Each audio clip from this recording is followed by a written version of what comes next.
यतीमों के लिए, मजदूरों के लिए, जिनके पांव कट गए हैं, जिनके हाथ कट गए हैं, उनके लिए क्या प्रोग्राम है? कुछ भी नहीं।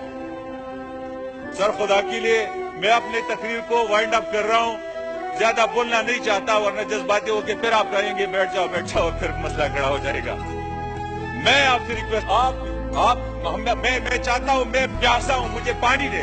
आप मुझे कहते हैं यार चावल की प्लेट ले ले, ये खाए 2-4 प्लेट खाए, मुझे चावल की जरूरत है यार, मुझे पानी की जरूरत है।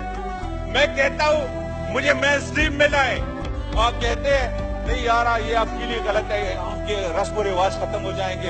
यार आपके रस्म रिवाज क्या, मुझसे क्या ताल्लुक, मेरे रस्म रिवाज का आपसे क्या ताल्लुक? मैं चाहता हूं, मैं पाकिस्तानी हूं, मैं पाकिस्तानी हूं, क्या जेपी के अंदर मत करे मेरे मुझे जी, बहुत क्या शुक्रिया जी। आप सर फाटा के मसले पे आप लोग सर जोड़ के बैठ जाए, खुदा के लिए। नाजुक सूरत हाल से हम गुजर रहे हैं, हालात आप लोग कहते हैं ठीक है, ठीक नहीं है हालात। लोग जो है ना बस्ती की तरफ जा रहे हैं। सर फाटा के मसाइल पे आप तवज्जो दें, मैं बार बार यही आपसे कोशिश कर रहा हूँ। आपने शुहदा की बात की है कि शुहदा की बेवाओं के जो बैंक के कर्जे हैं वो माफ कर दिए जाएंगे। मुझे कोई एक शहीद का बेवा बताए फाटा के अंदर जिन्होंने बैंक से कर्जा लिया हो, किसके कर्जे आपने माफ किए? कौन सी बेवाओं की बात आप कर रहे हैं?